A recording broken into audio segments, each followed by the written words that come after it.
చూసారయ్యా, ఆడవాళ్ళు ఈ రాజకీయ నాయకులు ఆడవాళ్ళకి రిజర్వేషన్ పెట్టేసి ఉద్యోగాల్లో కాకుండా బస్సులో ఫ్రీ బస్సు, మళ్ళీ రాజకీయంలో 30%, 50% వాళ్ళకే, అన్నీ వాళ్ళకి. చూసారయ్యా, నా బతుకు ఈ బట్టలతో అయిపోయిందయ్యా. ఒకప్పుడు ఫ్లైట్లో తిరిగేవాడిని, 737, 747, టయోటా కార్ కూడా ఉండేదయ్యా. ఏం చేస్తాం, ఓడలు రేవుతి చేసి ఓడలు బళ్ళు అవుతాయి, బళ్ళు ఓడలు అవుతాయి అని సామెత అని ఉందయ్యా. చూడాలయ్యా, నా బతుకు అంట్లు తోముతూను ఇట్లా బట్టల రేటు అయిపోయిందయ్యా.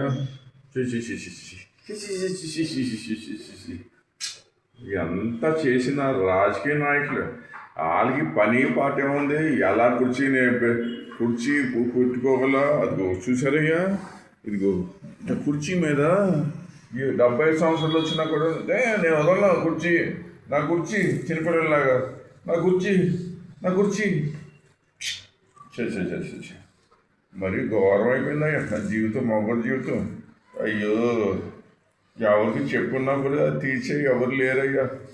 అంతే, నోటా నొక్కోవాలి అంతే. బతులు అట్లా అయిపోయిందయ్యా. మరి ఘోరం, వెరీ బ్యాడ్ అయిపోయింది మొగడు జీవితం. ఇంటికి పరిమితం అయిపోయిందయ్యా. అయ్యయ్యో, ఈ కష్టాలు ఎందుకు నారాయణ?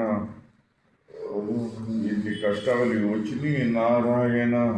శ్రీరామచంద్ర, ఇన్ని కష్టాలు వచ్చినాయి నారాయణ, ఇన్ని కష్టాలు వచ్చినాయి నారాయణ.